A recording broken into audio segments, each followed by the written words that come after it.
ready. They say they need to ban the podcast equipment and take y'all mics away. And oftentimes when I listen, shit, I agree. For real talk. Hey, man, just because we know people don't mean that they know things. A lot of us was in the same classes with some of these folks. That don't mean they were passing these classes. All the time. It ain't the world leaving you behind, man. It's your line of thinking. You think the science stopped evolving because you stopped learning, and it don't work that way. I couldn't imagine voting for somebody who thinks identifying with me is identifying with a felon. That's crazy as hell. I'm Mrs. Spann, and I'm approving these messages. This is the Mrs. Spann Official Podcast. Let's go.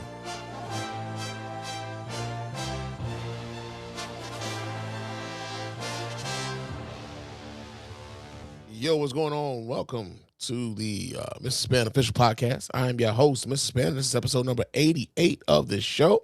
And yo, man, it's been a week since the last time I talked to y'all. And forgive me, man, my voice has been kind of doing some funny shit over the course of the week. Sometimes it feels like I'm about to lose it. Other times it feels strong. And like just now, it just felt like nigga, we gonna fuck with you tonight. So if I sound a little wonky, I don't know what's going on, but maybe it's like some shit that's like in the air or whatever. But yeah, man, it's been a week since the last time I talked to y'all.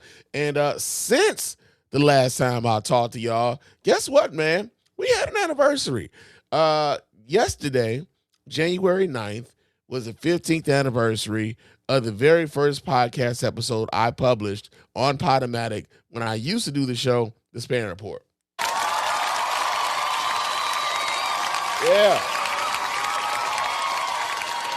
Yeah, man. Been doing this shit for about 15 years now. It's kind of crazy to say that, man. It's like, who would have thunk? You know what I mean? Like, I remember when I first got into this game, you had to teach niggas how to even listen to your show. If you told people you had a podcast, they didn't even know what a podcast was.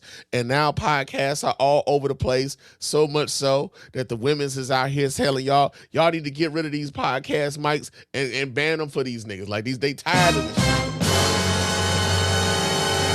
Y'all out here with a lot of bad takes, man. A lot of these guys out here with a lot of bad takes, man. The Red Pill podcast game done fucked it up for everybody, But honestly, though, I'm just like, I'm glad that I'm still able to do this shit.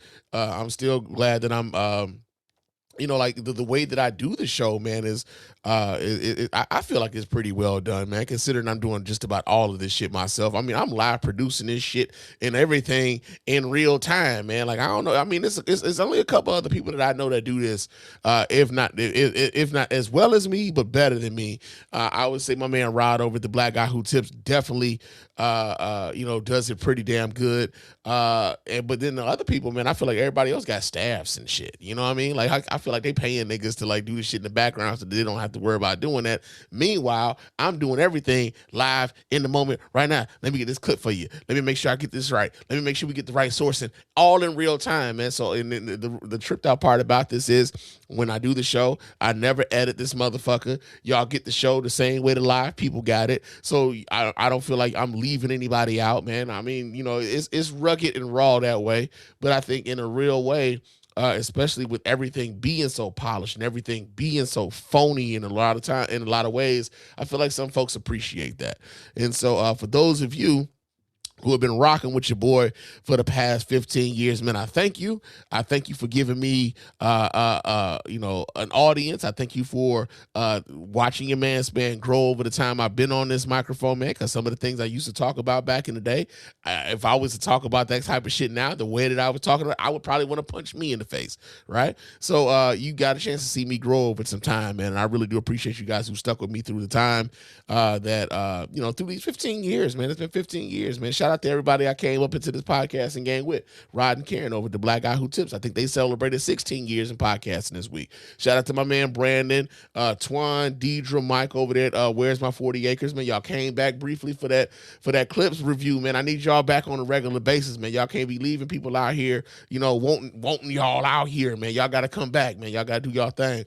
I remember I used to listen to a show called The Player Hitter Podcast, man. I don't know what the fuck happened to that guy, but I used to laugh and shit. I used to laugh like a motherfucker listening to his show. Back in the day, I used to listen to Tariq Nasheed when he had it wasn't the Player Haters Podcast. What was it? Mac Lessons, right? This is before this nigga rebranded and turned into some pseudo intellectual historian and shit. And now he's got like y'all voting against y'all fucking own political interests and shit with that foundational Black American shit. But you know, it is what it is, man. It is what it is. I'm saying all that to say I'm grateful for the 15 years that I've been able to get on this microphone, talk my shit, and people listen. So I appreciate you guys for listening, man. Real talk. But of course, before we get into everything that's been in the news this week, I got to remind you guys how to get in touch with us over here at the Mr. Spann Official Podcast and let your voice be heard. You can go ahead and hit up that hotline at area code 313-288-0485. That's area code 313-288-0485. Go ahead, leave those voicemail messages. Those messages will get played here live on the show and responded to in kind. And if you're watching us here live on Facebook and on YouTube, go ahead and hit up that hotline while we're doing the show. And of course, you can chop it up with your man Spann live while we're doing this, right? So that's area code 313-288-0485. You can also hit me up on Threads and Instagram. My name on both of those platforms is Mr._Spann. So go ahead and follow me there. Chop it up with your man Spann throughout the week. Also, leave us a 5-star review on iTunes and or Spotify. Those 5-star reviews are the ones that get right here live on the show. We really do appreciate everybody who does that. Doesn't cost you a dime, just a couple minutes of your time to let everybody know why you're rocking with us over here at the Mr. Spann Official Podcast and the Spann Report Podcast Network in its entirety.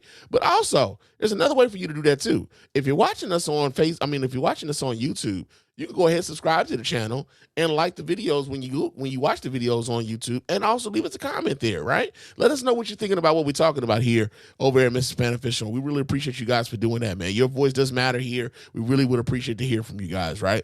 Now, if you do want to give us some money, though, I ain't gonna lie. If you do want to give us some money, there's a way for you to do that.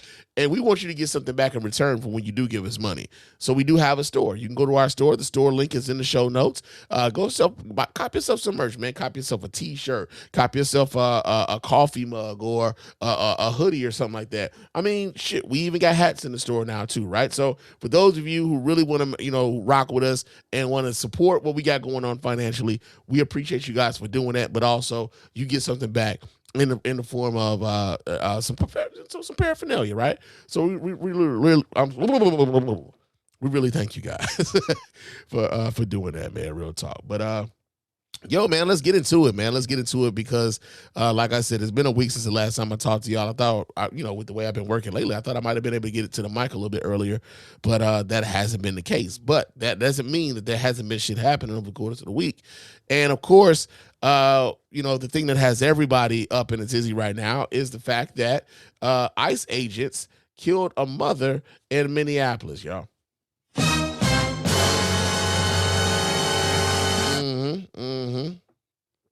Yeah, that happened. And, one of the things about this particular story was that, like, it wasn't even just a social media thing. It was a, mass media thing of them showing this woman get killed over and over again, right? And so I've been wrestling with how to do this on the show because I don't necessarily want to show this woman being killed, right? But at the same time, it's as if I'll do this, right? I won't. So there's a video I feel like I do need to play. I don't feel like I want to play this for the sake of you watching this woman die. For those of you who are going to watch this video, right? Who are going to watch this, watch this podcast later. That's not what I'm trying to do here. I want to convey how needlessly this shooting was, right? Like, this woman did not have to die. And in some ways, I think part of the reason why the media has been so, I wouldn't say flippant, but so I would say probably a little bit judicious. Like they've been playing it a lot of the video of this woman being shot. Is because of the narrative that has been coming out of the White House and the Trump regime and everything else, right? So what I'm going to do is there's a new video that had been I want to say that they paused it before they actually showed this woman being shot. So let me pull this up so you guys can see exactly what it is I'm talking about here. Hold on a second. Let me do this here. Let me pull this up so you guys can watch right along with your man. So this is ABC News 7. ABC7 is like generic. I feel like there's an ABC7 all over the country, but apparently they have a new video where Renee Good is telling the ICE officers that she's not upset with him. Okay. So, and that goes to show just how unnecessary it was for that ICE agent to pull his gun out and shoot this woman. Right. So I'm gonna pull this up so you guys can watch right along with your man Spann here. Let me add this to the scene here. Let me maximize this so you guys can see. And let's see exactly what it is they're talking about here. Check this out. News is obtaining video today showing the moments leading up to and during the deadly shooting in Minneapolis involving federal agents. Behind the driver's seat of the maroon SUV, you see Renee Good. The video is believed to be taken by the ICE agent who fired the shots. Okay, so he's taking video before he pulls his gun. He's already interacting with this lady. They're having a conversation. And yet, somehow, some way, this woman ends up dead, despite the fact that they're having this conversation. And from what it looks like, she doesn't really look like she's really antagonizing these people at all. The maroon SUV, you see Renee Good. The video is believed to be taken by the ICE agent who fired the shots. Officers telling Good to get out of the car. She backs up, then forward, and shots are fired. The Department of Homeland Security says the ICE agent who fired the shots was hit by the car. Good was killed. In a statement to NPR News, her wife Becca Good saying, on Wednesday, January 7th, we stopped to support our neighbors. We had whistles. They had guns. The mayor today responding to those who say his city is dangerous. We've only had 2 shootings. One of them has been ICE. We are a safe city. ICE is making it less so. Minnesota's Bureau of Criminal Apprehension says it has been cut off from the investigation into the shooting, leaving the FBI solely in charge of the case. Okay, so that's another thing that I think is very problematic, right? Because of the way in which this particular regime has taken control of the Federal Bureau of the FBI and the Department of Justice, there used to be at least a veneer, right? There used to be at least a veneer that the Department of Justice and the FBI kind of operated a little bit independently of the administration. No matter who was president, they gave their Department of Justice and their FBI, the freedom to investigate and to fight crime in the United States of America or whatever, independent of somewhat of the administration, right? And it's only been up until Donald Trump became president of the United States, where there has been this overt sort of political leaning into what it is the FBI and the Department of Justice, how they operate. And so this is what I mean when I've said, prior, this is what I mean when I said prior to tonight's show is that, when Vladimir Putin sought to influence, the 2016 presidential elections, and he sought to, help Donald Trump get installed into the White House. Doesn't mean that he pulled any voting levers or anything like that, but there was definitely an influence campaign. Okay. But this is what I mean. The Russian, like the country of Russia, there's at least those who are currently running it, especially like Vladimir Putin. There's a thirst for what used to be, right? And the thirst for what used to be was the USSR, right? They want to bring the Soviet Union back into the fold. So all of these countries that after the fall of communism, after the fall of the Berlin Wall, all of these countries that broke off from the Soviet Union, they want to bring them back into the fold. And so the United States has been kind of a thorn in their side ever since then, right? They blame the United States for a lot of this shit. So instead of mutual destruction by nuclear war, hey, we actually could influence the happenings of America by pitting these people against each other, and they'll destroy themselves from within, and we don't have to fire a shot. And so Donald Trump, being the malignant narcissist that he is, was very much willing to be a vessel for that. Because Donald Trump doesn't give a fuck about anything except Donald Trump. So long as it means that Donald Trump has some level of influence, some level of power, then Donald Trump only cares about what Donald Trump wants. He doesn't give a fuck about anybody else. And the weird part about this is that I believe that Donald Trump thinks his supporters are as stupid as the rest of us think that they're stupid. He said so when he said, I love the poorly educated, right? Now, the other part about this being, like the whole Putin thing, is that now it's eroded people's trust in the institutions in America. You don't trust this investigation to come out on the up and up because, the FBI under the thumb of Donald Trump, who's in his apparatus, has already come out with the narrative as about what happened. They tried to frame the narrative before we even knew the name of this lady, much like they tried to, frame the narrative of what happened to Charlie Kirk. Nobody even knew who the fuck the killer was, but they already had a narrative as to who it was and why. They had a narrative and a motive as to why that happened, right? So the fact that the FBI is keeping out the locals from the investigation, it stinks. It stinks because no one trusts this FBI to actually be on the up and up. Our goal must be to ensure that a thorough investigation is completed at the local level so that our community can have transparency. Law enforcement officials tell ABC News the agent involved is Jonathan Ross, a 10-year veteran of ICE's Special Response Team. Vice President J.D. Vance saying on Thursday that the agent has absolute immunity. I can say that the ICE officer does not have complete immunity here. The fact that the vice president of the United States would come out and say after this dude shot someone, an American citizen, that he has absolute immunity is bonkers. It's fucking bonkers, yo. Real talk. Here in Minnesota, the governor called for a day of calm and unity. And in that statement today, Renee Good's wife said she is pure love, pure joy, and pure sunshine. Armando Garcia, ABC News, Minneapolis. Okay, so that was the Minneapolis affiliate of ABC, all right? So we got that going on. Now, here's the thing, right?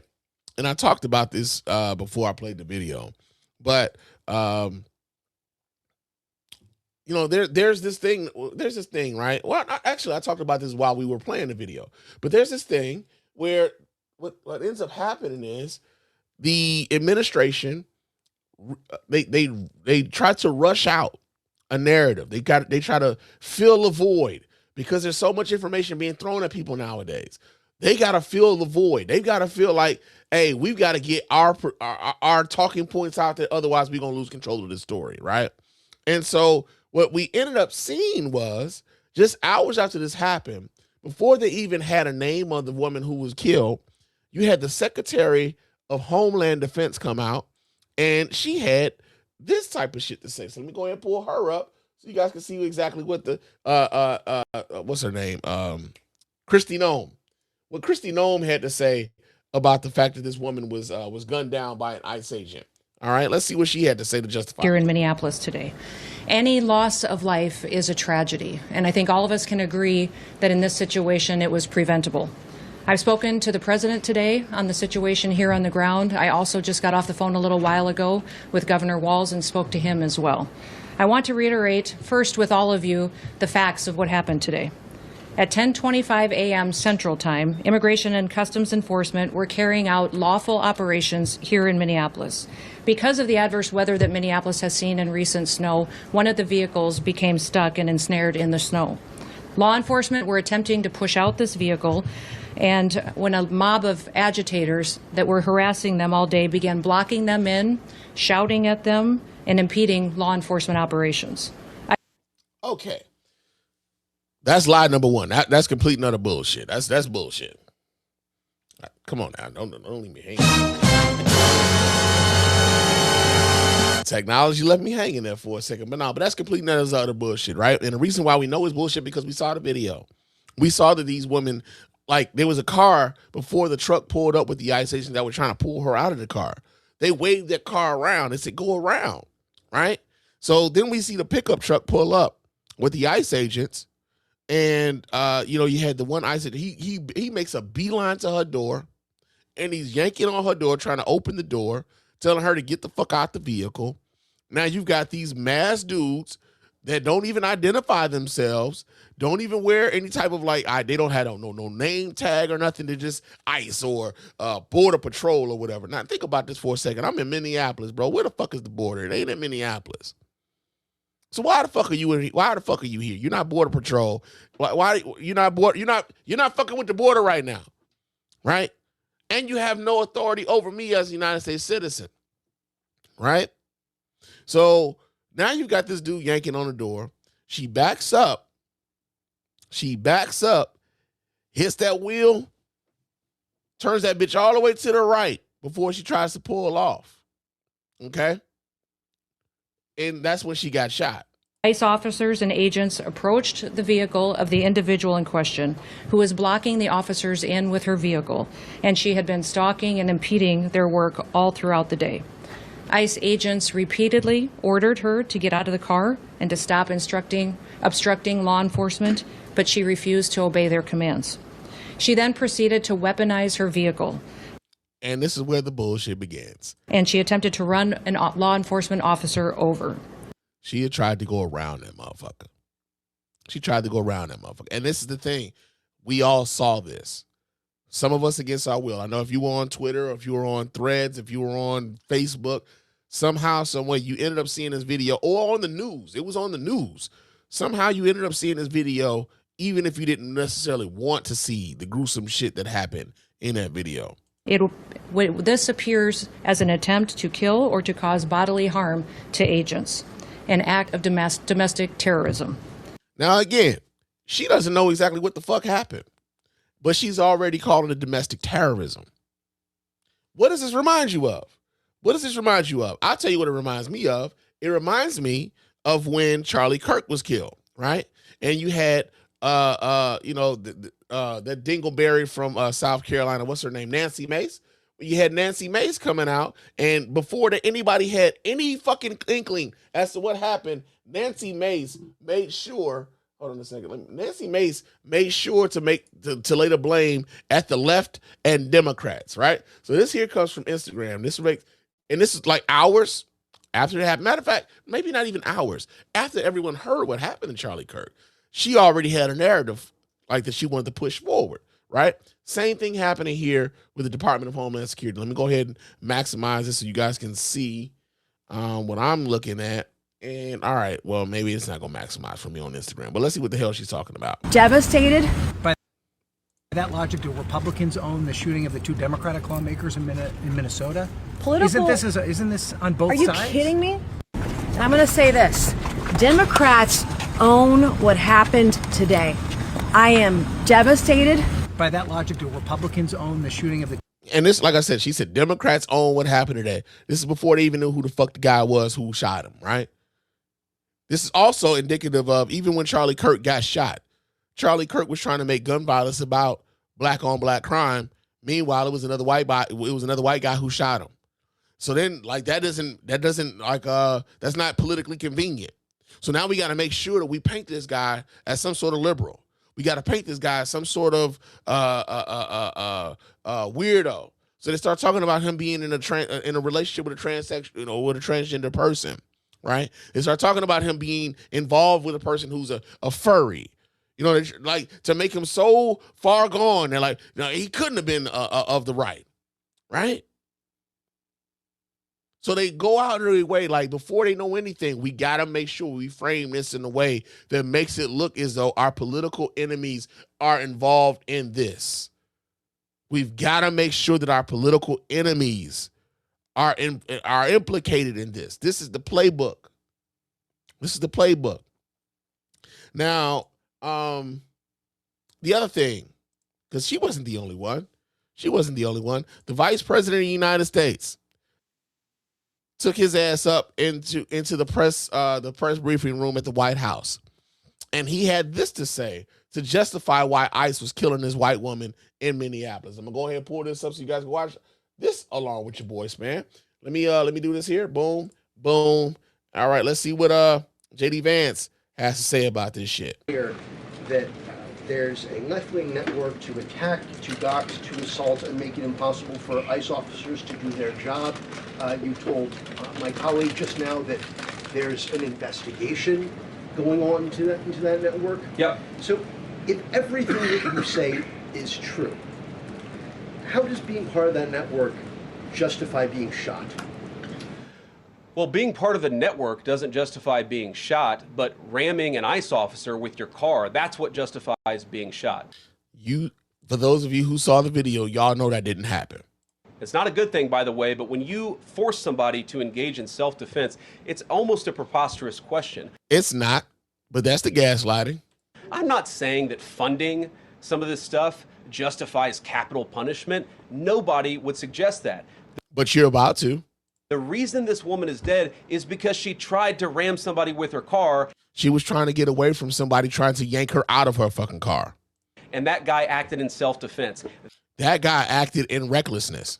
That is why she lost her life. And that is the tragedy. Now, there may be other violations of the law and other penalties that are associated with those violations of the law. For example, if you are funding violence against our law enforcement officers, I'm not a prosecutor. My guess is that's not the sort of thing that earns capital punishment. How do you fund violence against law enforcement when the woman who is in her car with her wife and they have whistles to alert everyone that ICE is in the area, that somehow, some way is a danger to ICE?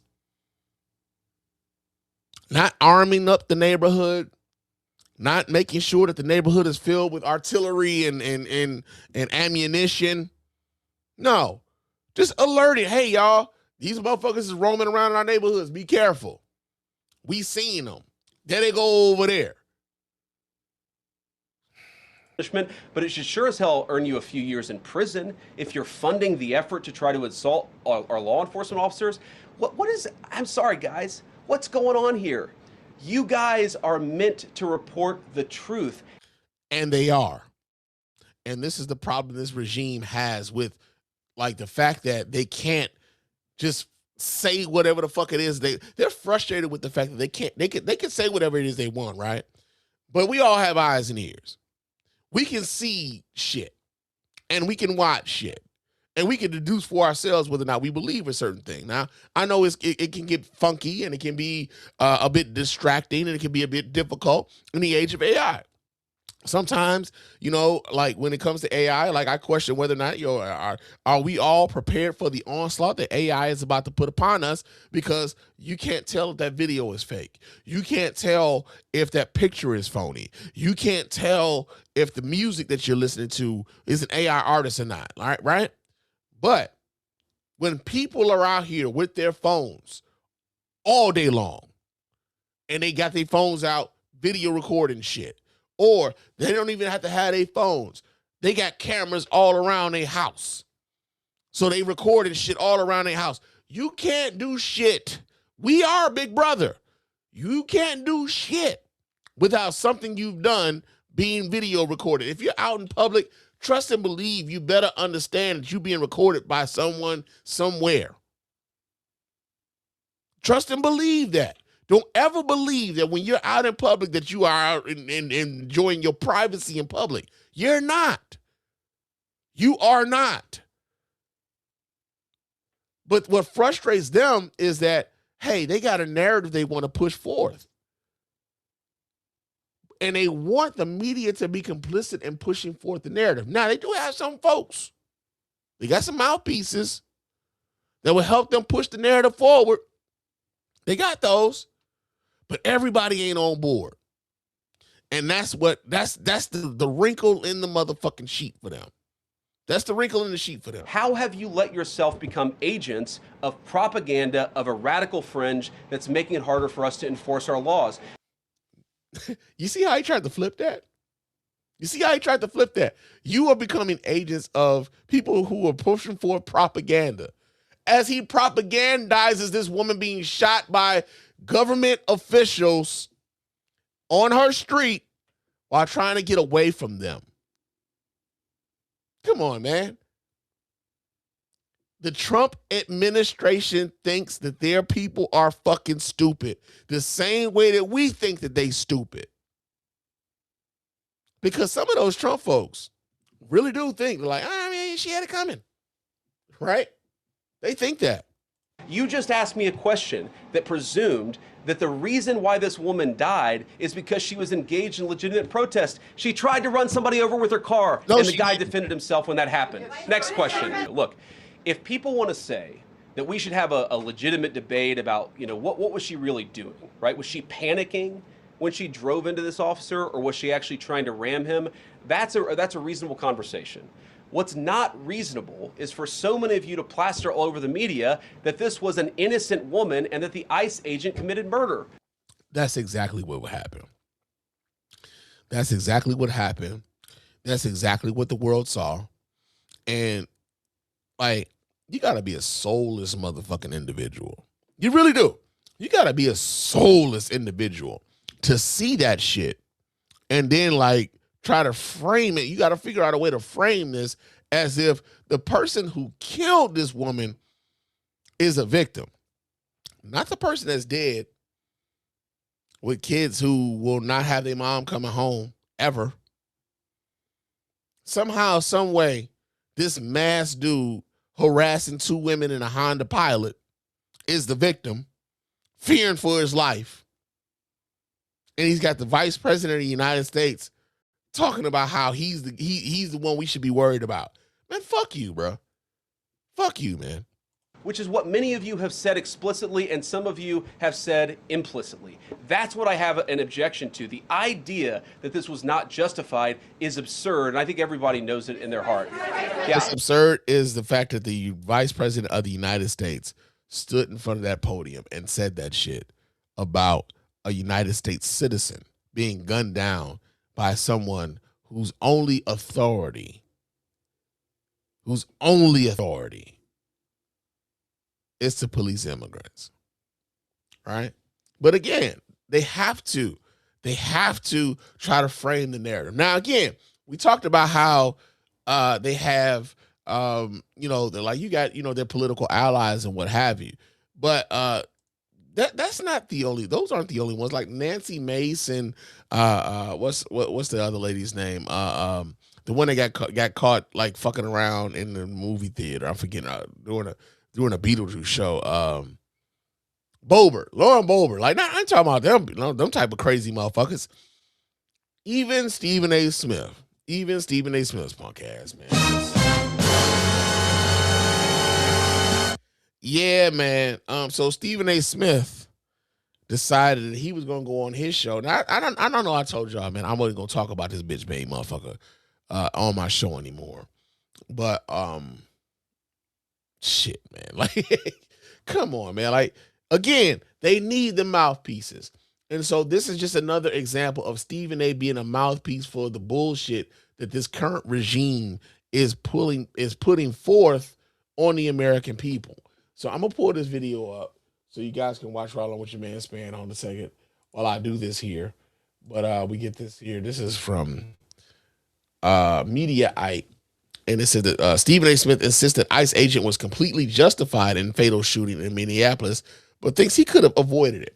Now, if he could have avoided it, is it really justified? See, that's that talking out of both sides of your neck shit.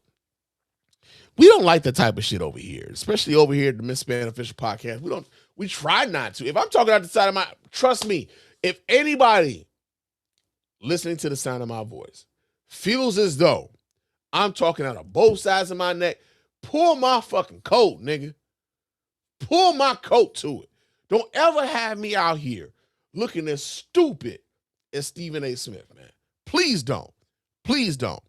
But yeah, man, Stephen A. had this and shit. Let's see what it.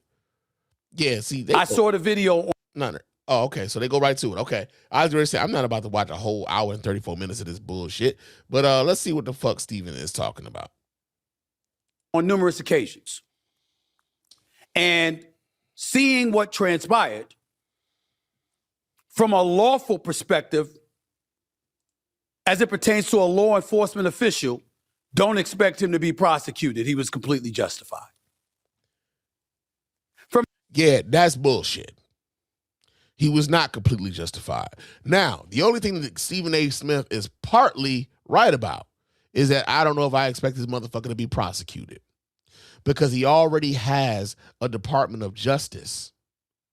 The United States Department of Justice is already giving this motherfucker cover for what he is, for what it is he did. You already have the Vice President of the United States claiming that he was totally justified in what he did. You already have the Department of Homeland Security claiming that he was justified in what he did. Here's the caveat, though. Here's the caveat. That shit happened in Minnesota. That shit happened in Minneapolis. The county prosecutor in that, I don't know what the county of Minneapolis is, but the county prosecutor could definitely charge him with a crime. The city of Minneapolis could possibly charge him with a crime. Right? In much the same way that, like, say for instance, there was a lady in Colorado. I don't know her name right now. Like, but there was a woman in Colorado. She was a county clerk, and she bought into the whole Donald Trump election interference shit. And they sent her to jail for election fraud, right? Donald Trump calls himself pardoning her, forgetting the fact that his pardon doesn't mean a goddamn thing on state charges. Right? So she locked up still. They ain't let her ass out. They were like, nah, like this is state shit. Fuck out of here. You know what I'm saying? So the dude who shot Renee Good could possibly still face charges in the state of Minnesota if the state of Minnesota decides they want to pursue those charges against him. So that becomes the question, whether or not the state of Minnesota, the county prosecutor in the state of Minnesota, for whatever. Hey, I'm sorry. Hey, Google, what county is the city of Minneapolis in? The city of Minneapolis is located in Hennepin County, Minnesota. All right, that's Hennepin County, Minnesota. So if the Hennepin County prosecutor decides that they want to prosecute that ICE agent for shooting and killing someone in their jurisdiction, guess what? They could do that. The fact that Stephen A. Smith is out here talking about they were completely justified doesn't surprise me because it's him. Doesn't surprise me because it's him. As much as Stephen A. Smith wants to be a political pundit, Stephen A. Smith also has to understand that we all see that he's only trying to ingratiate himself to the people in power at the moment. Right? There was a time, I remember when, like, I'm old enough to remember when Barack Obama was president of the United States, there was a plethora of black voices all across cable news, right? This is when we started seeing even black conservatives like Michael, what's my man name? Michael Steele. Michael Steele ironically finds himself on MSNBC, which is now MS Now, the liberal station. But back then, he was only elevated to become chairman of the Republican Party as a response to having Barack Obama as president of the United States. We got to make sure we can find us a nigga that make sure we don't look racist, right? And you had a whole plethora of black voices rise up. This is where they start seeing Cornel West on cable news all the time. Start seeing Michael Eric Dyson on the news all the time. Start seeing Angela Rye on the news all the time. Start seeing Bakari Sellers on the news all the time. Like, these were the voices. Like, because we had a black president, these cable news stations started figuring, well, we need to get some more black people in these, and give them some shots, right?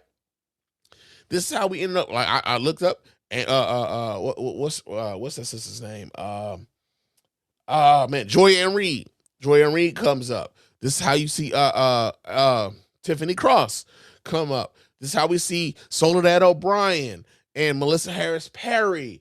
All these different names of black people coming up in cable news to be not only just hosts, but pundits too, right? And then what happens? Then what happens is, after Barack Obama, Donald Trump comes into his first presidency, and we started seeing those voices being minimized. Those shows going away. Now, yeah, we had some black voices come up. Some. But if they weren't talking up the current administration, the chances of their growth was very limited. Stephen A. Smith this cycle, I feel as though he feels like I'm the guy, right? I'm the guy now. I'm going to be the black face who acts as though I'm centrist, while at the same time justifying the bullshit coming down from this regime. So the fact that they were able to find a black face, because I think Stephen A. feels like he got fuck you money. And that might be what it is. Stephen A. Smith feels like he got fuck you money. And if he got fuck you money, then he's like, well, this is what I really feel. Yeah, he was justified in shooting that bitch. And they're not going to prosecute nobody. That's where he's at. I feel like Stephen A. Smith feels like he has fuck you money. So because now Stephen A. Smith has fuck you money, you get to hear how Stephen A. Smith really feels about the shit. And this is who he's always been. So when Terrell Owens is calling out Stephen A. Smith saying, I sometimes feel like Max Kellerman is blacker than you, and he gets upset, that might have really touched the nerve, because everybody else is seeing the shit too, except Stephen A. Smith didn't think anybody else saw it. But for Stephen A. Smith to go out here and say that a Border Patrol ICE agent was justified in shooting a woman trying to get away from them, he just lines himself up with the very regime trying to frame the narrative. That's what he's doing. From a humanitarian perspective, however, you don't have one, bro. Why did you have to do that? If you could move out the way, that means you could have shot the tires. If he could move out the way, you're already saying the shooting isn't justified. You're talking out of both sides of your fucking neck. I'm sorry. Both sides of that goddamn hairline. Okay, all right. Both sides of that hairline. Okay. I thought I had one there, man. My bad. That means you could have got her a few feet away after you shot the tires. And if you were unsuccessful in doing that, you could have got her down the road. You didn't have to do that. She wasn't driving down the road coming at you 90 miles an hour. She was parked in the middle of the street. And rather than get out the car, she wrongfully tried to drive off. She wasn't. And wrongfully disregarded law enforcement official, which is exactly what ICE is. They don't have any authority over U.S. citizens, you dumb motherfucker, you. ICE. Immigration. That's what they're about. Listen here, bro. I got a problem with police when the police roll up on me in a goddamn pickup truck, because, nigga, typically y'all ain't in pickup trucks. So if you roll up on me in a goddamn pickup truck, I'm going to keep driving until I get to a goddamn public place. You got to make sure you prove to me and everybody around that you who the fuck it is you say you is. Right? But this idea that she was supposed, because she tried to drive off, that also, which is also some bullshit, considering the fact that that's against their policy too. You can't just up and start dumping into a car because they're trying to get away from you. That's against the law too. So the idea that, and even with JD Vance are trying to promote that, the idea that this was justifiable, this is a justifiable killing because she tried to drive off, or she tried to run him over, despite the fact she was trying to drive around his. Y'all saw what happened. You saw what happened. And this bitch-made nigga here is out here talking about he was completely justified in what he did, but he could have did something different. Nigga, shut the fuck up. Shut the fuck up. But yeah, man. Like I said, with right wing media and with you know, the ecosphere that is, you know, the current regime, the people that support them in the government, it doesn't surprise me. It doesn't surprise me that you'll have people now who ultimately are just telling us to our faces and to everybody's faces right now that all lives don't matter. Now, when I say that, I want you to understand why I am saying that. When black people were asserting, so y'all know, when black people were asserting that Black Lives Matter, we never heard the refrain that all lives matter until black people decided to assert that their lives did, right? Anytime something happened to a black person in regards to the government, in regards to law enforcement, in regards to how we were being policed, how our lives were being threatened, how our rights were being violated, we were always met with the refrain, all lives matter. It's not just the black lives, it's all lives. And then you start getting motherfuckers at you, well, you know what? Fuck that. Blue lives matter. Despite the fact that blue lives don't exist, they're just a fucking occupation. You could decide to opt out of being a blue life. I can't opt out of being a black life. Right? Can't opt out of it. But the refrain was, especially from people on the right, was that all lives matter. That was their refrain. All lives matter. Until it didn't anymore. Until it didn't anymore. All lives don't matter. And the reason why, hold on a second, let me do this here. The reason why all lives don't matter is because you never believed that shit to begin with. You never believed it.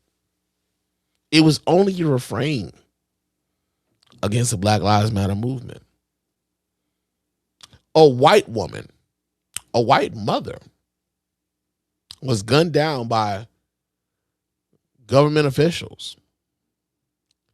And suddenly, because she doesn't necessarily share the same political ideology as you, suddenly her life doesn't matter. Suddenly she just needed to comply just the same way as George Floyd should have just complied, in the same way that Tamir Rice should have just complied, in the same way that Ahmaud Arbery should have just complied, in the same way that Tamir Rice should have just complied, in the same way that Philando Castile should have just complied.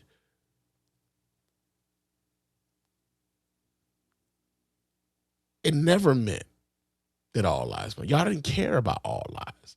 Y'all cared about white supremacy. Y'all cared about the knee being knelt to white supremacy. And so you have a white woman who isn't kneeling to the idea of white supremacy, being gunned down by the state, and suddenly the state is finding reasons, in much the same way they found reasons why it was okay to kill Philando Castile. In much in the same way they were trying to find reasons why it was okay to kill George Floyd, Tamir Rice, or not even just them, Sandra Bland. Right? There were reasons why if they'd have just did this, they'd have been all right. I don't know how much clearer it has to be made that these people don't give a fuck about you or your life. Whether you be white, black, Asian, Hispanic, what have you. If you are not of a certain political persuasion, and if you are not of a certain financial status, then your life does not matter. And this regime is telling you so. And they will have agents like someone like a Stephen A. Smith come out and tell you why something like this is justified. Because Stephen A. Smith believes, because now he thinks he has fuck you money, that he's one of them. And because now that he's one of them, he can go on national airwaves and say why this woman being shot by the government is justified. Doesn't make sense. But he'll tell you that it does. He'll tell you that it does. Right? So I need people to understand that in this time, that if anyone comes to you going forward and they come up with that all lives matter bullshit, understand that it was always bullshit. But I think now is the time where some white folks are finding out that it was always bullshit. That it wasn't something that it wasn't something that black folks were just making up, or that black folks were being skeptical about without reason. They're finding out, they was on to something. They was on to something. The fact that a white woman in America was shot and killed by the state, and the state is trying to convince you that what you saw is not what the fuck you saw, should let you know that all lives never matter. Just the ones convenient to the people in power. That's it. And that's all. So yeah. My condolences to the Good family, man. I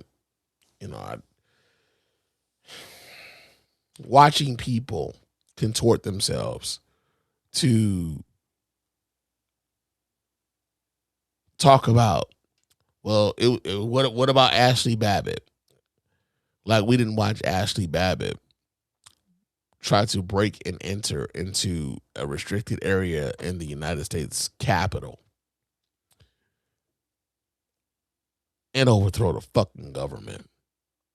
The same people who told you that Blue Lives Matter were the ones who were beating the fuck out of police when it wasn't convenient for them to overthrow a government. Like, you don't see black people out here talking about overthrowing the government. We ain't doing that type of shit. I mean, largely, you hardly seeing black folks out here talking about protesting at all. And some white folks is in their feelings about that. But I tell you what, until enough white people recognize that the problem with this nation isn't just class, that it is about race, we're going to be stuck with this type of shit. We're going to be stuck with this.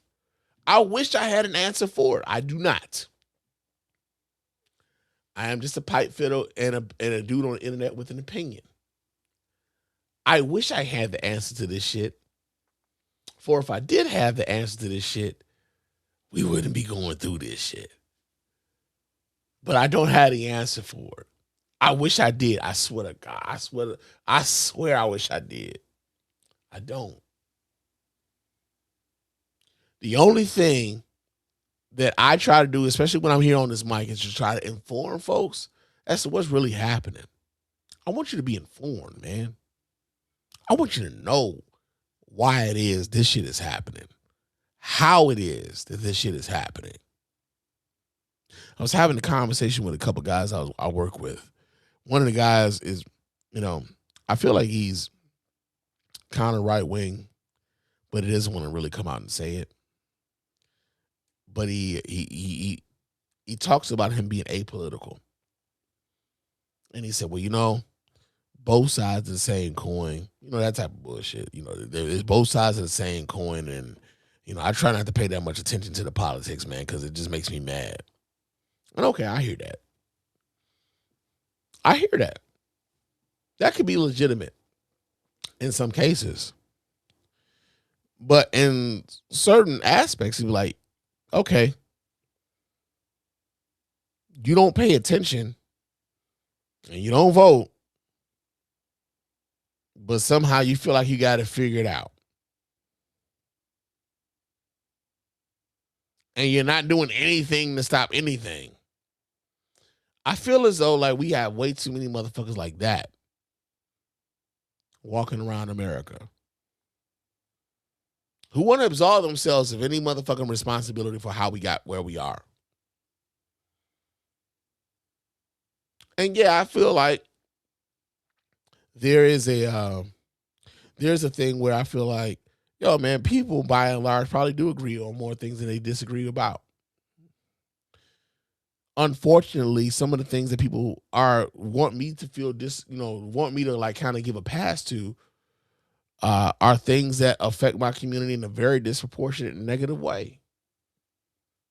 And if you are expecting me to co-sign that, then fuck you. Fuck you, man. So, yeah, man. I'm like, again, to the family of Renee Good, my sincerest condolences. And I really do hope that her death does not go down in vain, and that maybe it sparks something in the people of this nation to get the fuck up and say, hey, listen, we can't allow this, man. We can't allow. I mean, if they could kill a white woman in front of everybody and reframe it as though she was the motherfucking problem, bruh, we are all fucked. We are all fucked. Especially if we can't motivate motherfuckers to get out there and say, hey, man, that wasn't right, man. That wasn't right. You know? But, yeah, man, we have that going on. Now, let's see. Let's get into some other shit, man. Let's see. Okay, I want to get into something. It feels a little light. It feels a little light, but it's also some bullshit too, man. So apparently there was this guy in Tennessee. He was getting hold on a second. He was getting arraigned for some shit. About to go to jail for some shit. And I guess because he thought he voted for Donald Trump, he was gonna get off on the shit that he was in trouble for, right? So let me pull this up so you guys can watch right on with your man Spann. This guy was talking cash shit to the judge, man. I guess I'm gonna have to talk to Donald Trump about this shit, right? So check this out, man. Let me go ahead and pull this up so you guys watch right on with your man Spann. Hold on. Let's see. We got this here. I'm not signing that. Okay, that's charges pending in both the magistrate court and general sessions. You've got a driving under the influence going to Spartanburg Magistrate Court, and you've got a failure to stop for a blue light and a grand larceny. Well, that's a lie because I took a drug test. I did a blood drug test, and it come back negative. Up to 30 days on the driving under the influence. Okay, well, I'm not doing that. Sign right here. I'm not signing that. Okay, that's what I need you to know. I'm also the traffic failure to stop for a blue light, no injury or death, first offense. Do you want to give me a phone number for your mother? Your mother's in the back. I'm not signing that either. You're not going to give me a phone number for your mother to be text message? No, that's okay. All right. If you fail to make your court appearance, and your court appearance will be held. I'm not going to court either. I understand that. Your court appearance will be held January 22nd, 2026 at 10 o'clock. Y'all feed me this garbage and feed lies and put this crap on TV and say I was driving under. Excuse me, I'm talking. No, you're not. I'm talking. Okay. Driving under the influence and drinking. Your bond is set at $902 I don't have no bond. cash I don't have no bond. And you've got a $20,000 cash surety bond on the failure to stop for the blue light. Well, I'm not signing either one. I understand that. I'll contact Donald Trump if I have to. You'll now exit out here. All right. Okay. I guess I'll be contacting Donald Trump then. Yo, listen. Charges pending in both. This is what's wild about this, what's happening in this nation right now. You got these motherfuckers so emboldened that they talking cash shit to the judge. He like, nigga, I ain't signing this shit. Fuck what you talking about. Y'all got this shit about me on the news. I guess I got to contact Donald Trump. Nigga, somebody get to these white folks and tell them, hey, man, Donald Trump can't get you out of the motherfucking state shit, bro. He can't do it. Oh, man. Hey.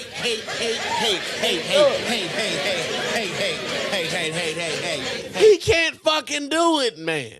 Ask the lady that was involved in the voter fraud shit in Colorado whether or not Donald Trump can get her out of that shit. Her ass is still locked up right now, nigga. Still locked up right now. Come on, man. Like, this is we are in a time, man. We are in a time where the whites feel as though they have no fucking consequences coming their way. Especially if they feel like they are aligned with Donald Trump. They don't feel like they have any consequences coming their way. This man stood in front of a judge who could lock him down for a good long.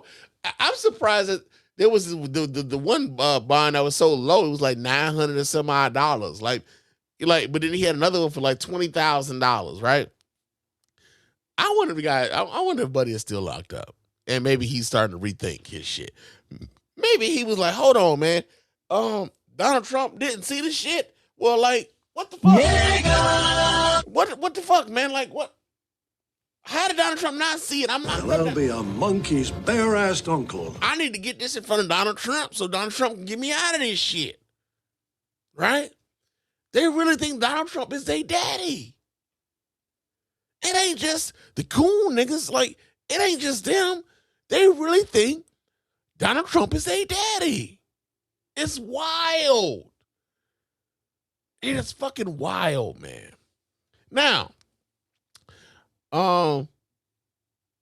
before we get to this one, before we get to this next story, I do want to highlight this sister, though. I do want to highlight this sister because this sister came out after the death of Renee Good and how ICE has been operating since then. She came in and she put ICE on notice. This is the chief of police in the city of Philadelphia. And she let it be known if ICE is in Philly operating egregiously, they're going to get locked the fuck up fucking with them. Yeah, man. So let me go ahead and pull this story up so you guys can watch right along with your man Spann. But the Philadelphia police chief, she did a press conference and she warned ICE if they came to Philly and they started committing crimes, they was gonna lock them the fuck up, man.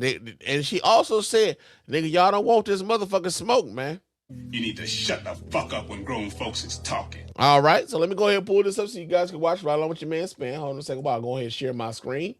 And we get this here from Reddit. And let's see exactly what this sister had to say to the men and women of ICE who are out here operating with impunity. Let's see what she had to say about that. Good afternoon. I'm Rochelle Bilal, the sheriff for the city and county of Philadelphia. And I say her name, Renee Good. Renee Good. Renee Good. Renee Good. Renee Good. Renee Good. This should not have happened, but we're here today. Let know that law enforcement professionals, real ones, not the fake made-up ICE, probably Trump's new army to attack citizens of the United States. Did you hear what I said? No law enforcement professional wears a mask. None. None. Those that come into our communities wearing a mask to commit crime, thank God for our district attorney, Larry Krasner, who say he's going to lock them up. And I'm saying now, we are not going to whisk you away for them to hide your identity, because when you do it there, you're getting arrested there. No whisk away for them to hide you. None of that here. None of that here. Law enforcement professionals do not shoot at moving vehicles. I'm not saying fleeing because she wasn't fleeing. She was getting out of the way. Law enforcement professionals do not stand in front of moving vehicles invoking an action that is illegal. No, we don't. And so we stand here today with all those who stand against the made-up, fake, what you can call ICE, professional law enforcement. I don't call them none of that. I call them made-up, fake, wannabe law enforcement. Because what they do is against not only legal law, but the moral law. So I'm with the DA, and we will work with them. If any of them want to come in this city and commit a crime, you will not be able to hide. Nobody will wish you off. You don't want this smoke. Because we will bring it to you.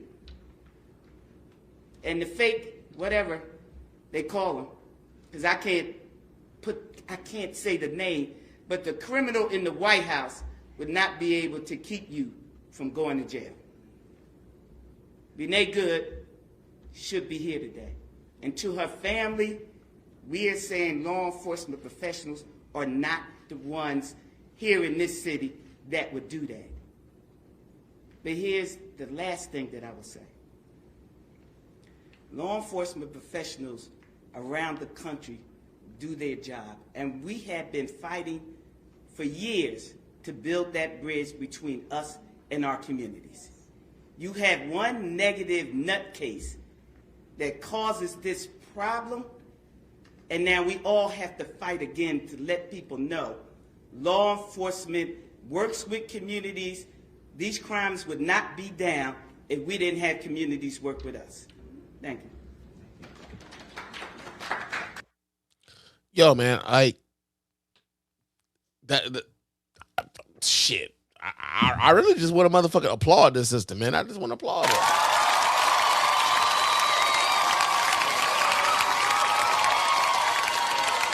I want to applaud her because I know that, you know, there are going to be people who like want her to resign.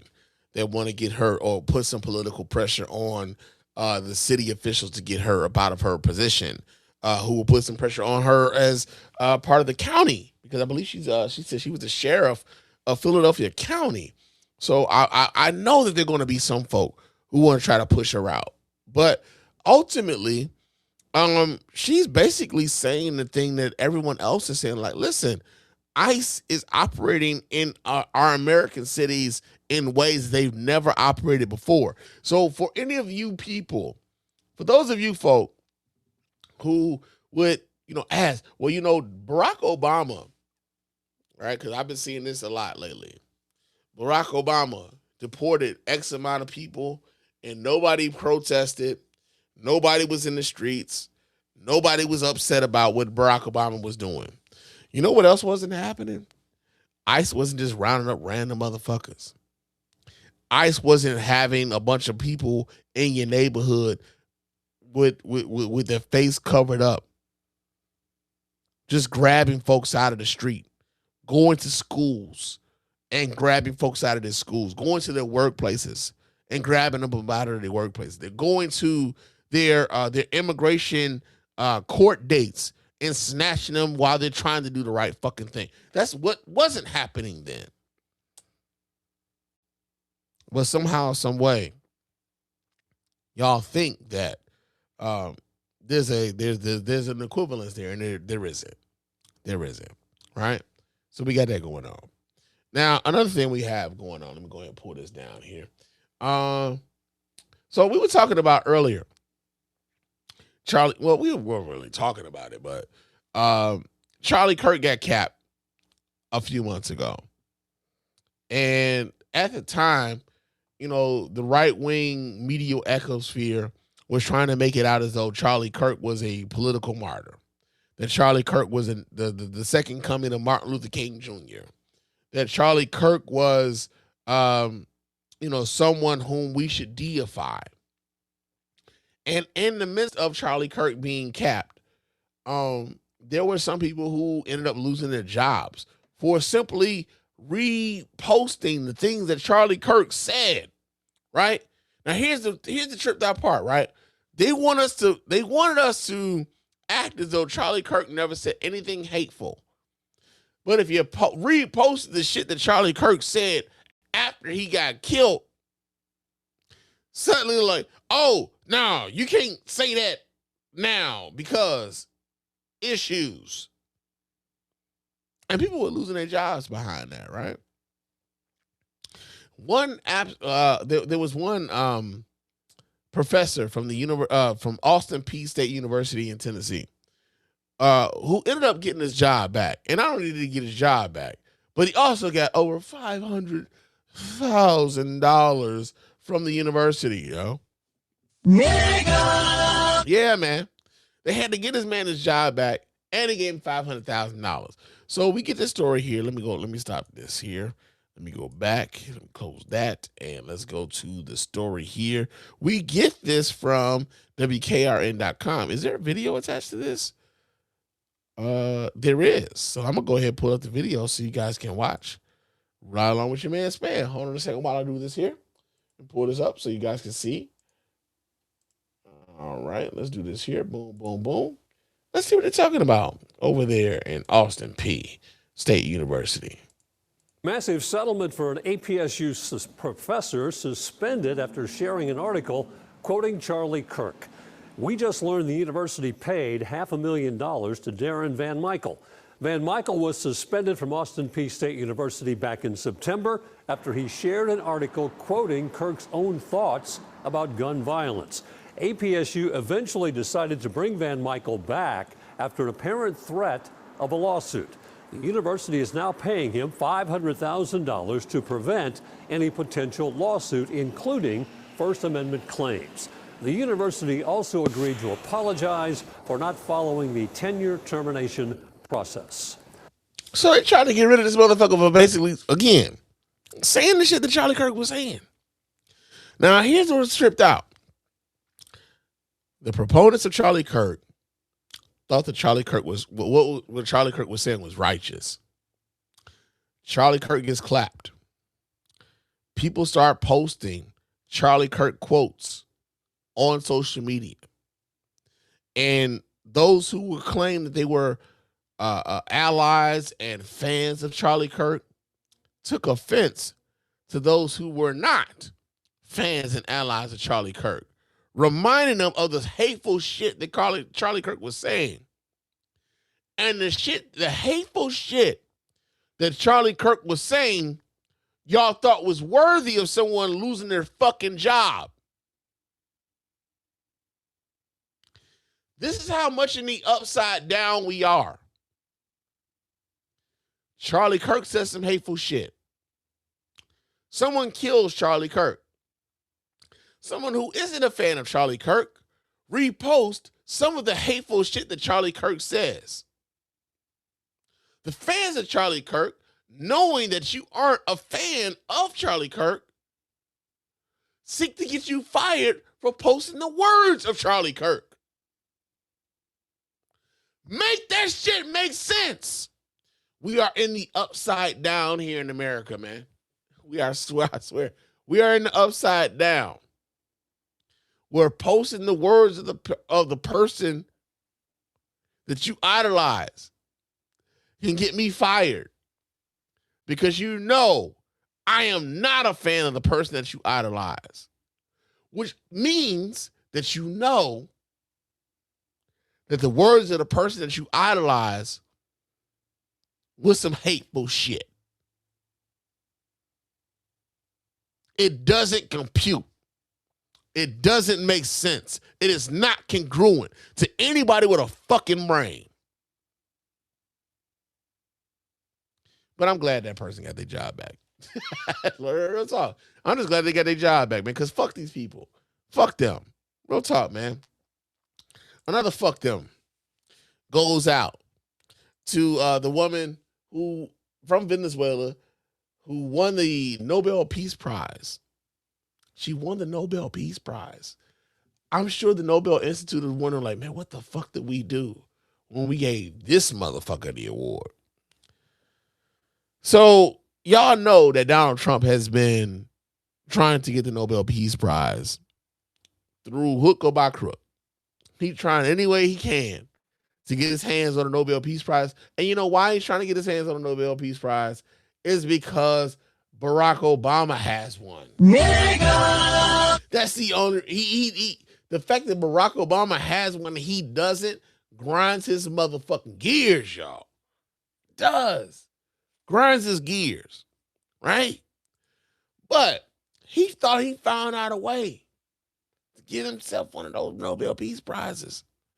So Donald Trump, not only did he like fucking take over like Venezuela, kidnap their president, said he was going to take over their oil infrastructure and shit, but also there was a woman who was a resistance person in Venezuela who was against the Maduro regime, who said that she would give her Nobel Peace Prize to one Donald Trump.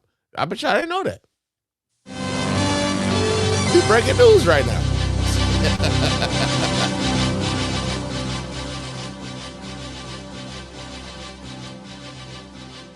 Yeah, we're breaking news right now. So Machado suggested that she would give her Nobel Peace Prize to one Donald Trump, right? And hold on, let me do this here because they don't want me to do this without the ads. These people are the goddamn ads. But anyway, she said that she would give her Nobel Peace Prize. Machado said that she would give her Nobel Peace Prize to Donald Trump. However, the Nobel Peace Prize institution was like, just like, not never, bitch. You can't get that shit away to nobody. You can't give it away to nobody. It's not transferable. All right. So we get the story here from Reuters, right? And it says that the Norwegian Nobel Institute said that the Nobel Peace Prize cannot be transferred, shared, or revoked, following remarks by Venezuelan opposition leader Maria Corina Machado, suggesting that she might give her 2025 award to the U.S. President Donald Trump. In a statement, the institute said that the decision to award a Nobel Prize is final and permanent, citing the statutes of the Nobel Foundation, which do not allow appeals.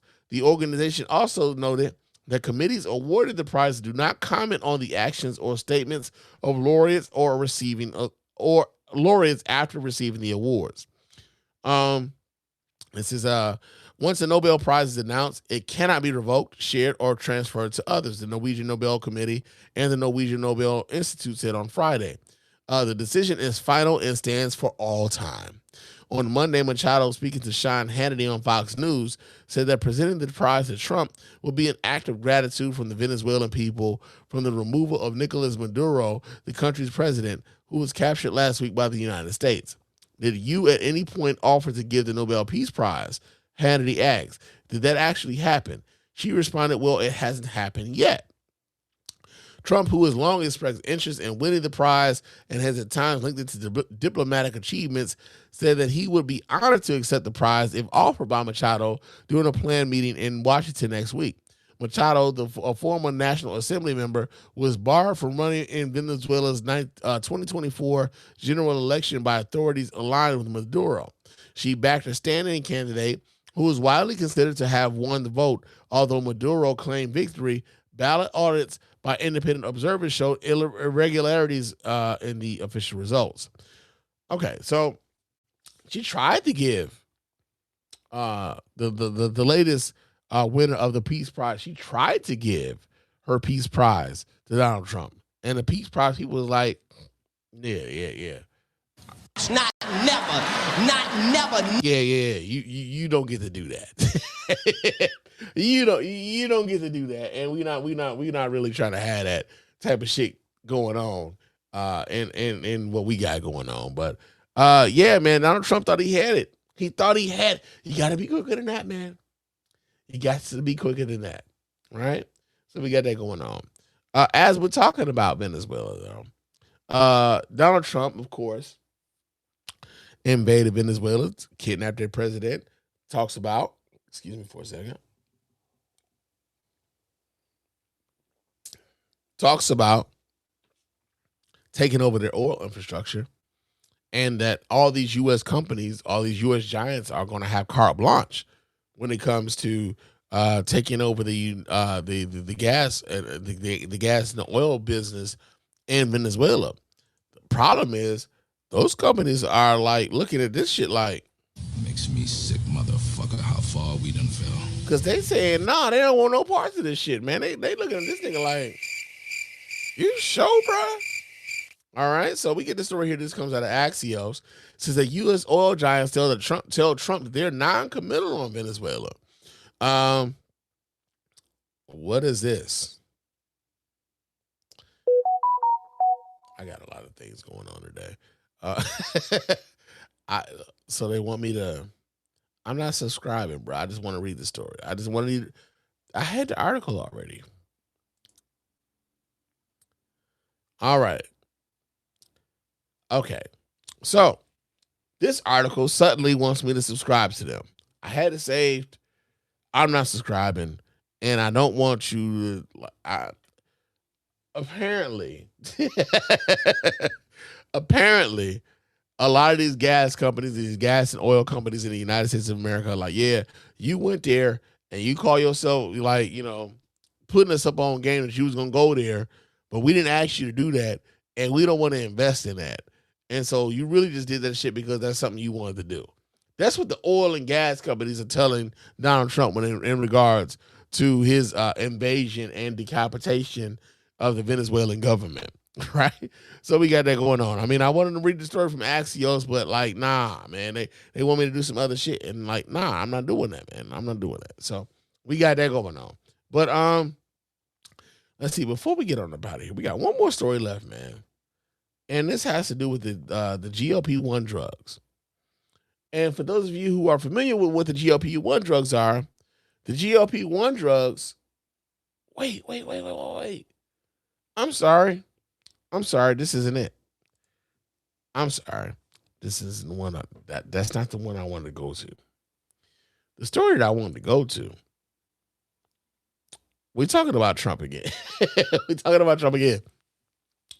But there was this one woman.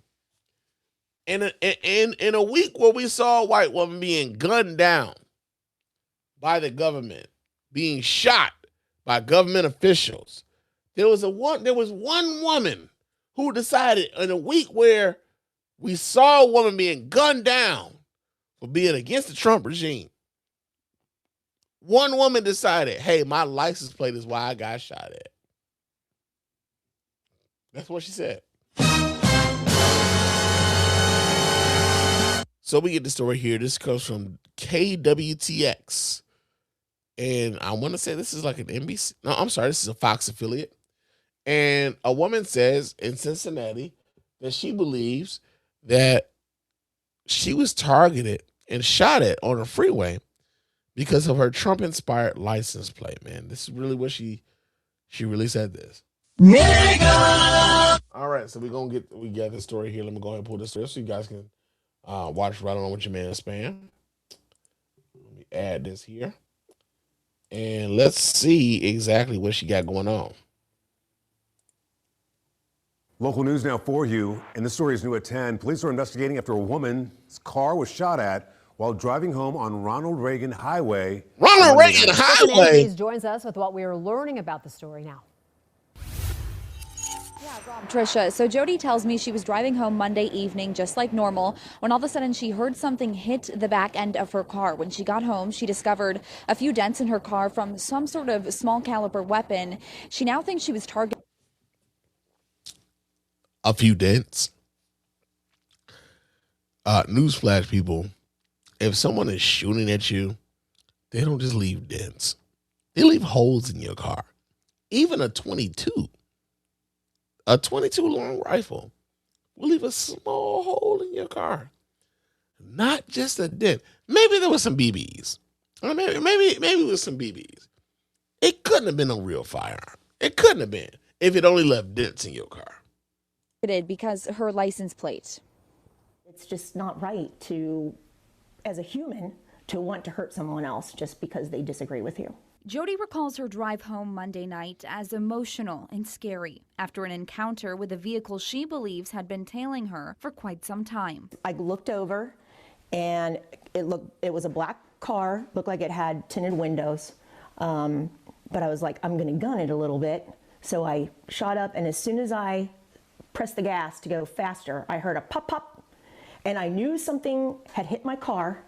I did not know what, but as soon as that happened, this guy just tore off. She says when she arrived home, her and her husband discovered 2 small dents in her right rear bumper where the car was hit. She said this isn't the first time her vehicle has been vandalized, and she believes it's because of her license plate, which reads MAGA Girl. I've had issues in the past with people flipping me off, which is fine. So here's the thing. I got questions. I got motherfucking questions, right? Trump people. Anybody who's a Trump supporter listening to the sound of my voice right now, I got a question for you. I'm already questioning your vote for that sorry, sad sack of shit. I'm already questioning that. Why does your support for that dude become your entire fucking personality? Why does that happen? This woman has a Dodge Challenger or Charger with a license plate that says MAGA Girl. She's wearing a Freedom hoodie in this news story. Freedom, which we all know is, that shit that Charlie Kirk was about, right? Freedom. But then she also has a hat that's the American flag and FAFO. Fuck around, find out. Right? But this is shit y'all really appropriated from black folks. Let's keep it a buck. Y'all didn't come up with that shit. That's our shit that y'all appropriated. Much like y'all tried to appropriate woke and make it something negative. But I refuse to let you bitch motherfuckers have it. But somehow, some way, you got 2 dents in your car. And it became a thing of someone shot at me. On a week where someone actually got shot and fucking killed by the Trump administration. Make that shit make sense. Man, woman, troglodyte, whatever the fuck it is y'all identify as. Because I respect those who identify as something different. Some kind of way you feel like you were targeted because of your license plate. Y'all try so hard to be victims in a time where y'all tell everyone else that their victim mentality is their problem. But suddenly, everyone else is supposed to believe that you guys who voted for this shit, who are in control of everything, are the victims. It makes no fucking sense. None. With people being behind me and honking their horn and yelling profanities, fine. That words don't hurt me. And I didn't really think there was nothing really to it until last night. And now I'm like, this is kind of serious now, that my license plate could trigger somebody just because I believe something different than somebody else, that it's okay to pull out. Here's the other part I think is very interesting. Those people who voted for Donald Trump, who believe in Donald Trump, who believe in the policies that Donald Trump espouses, think that it's as simple as, I just believe something different than you. And I shouldn't be, accosted because I believe something that's different than you. You know what? If you are a Christian and you are a Muslim and you guys believe something different, but you respect each other's differences, and you don't, like attack each other or anything like that, or you don't advocate for, anything bad to happen to one another, that makes sense. But when you know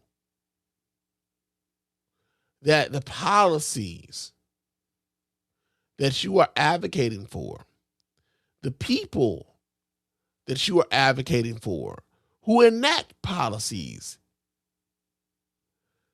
that negatively affect those around you, you don't get to act as though you are some sort of benevolent, innocent bystander in the process. No.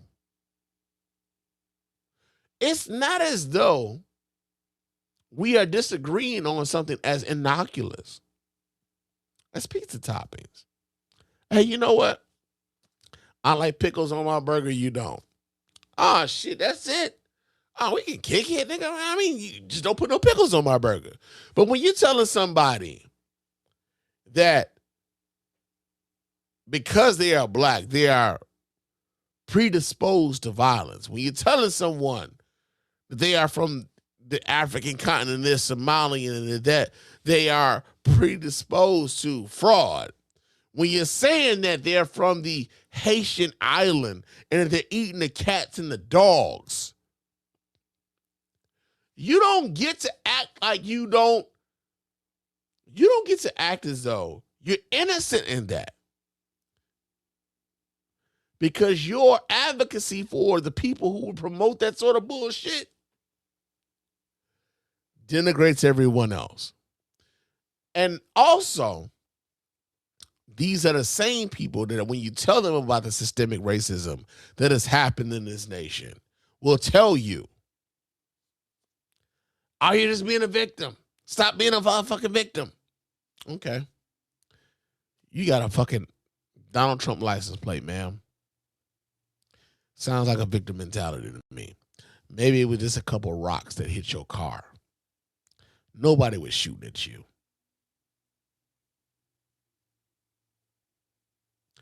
Shootings come with holes, not dents, in plastic.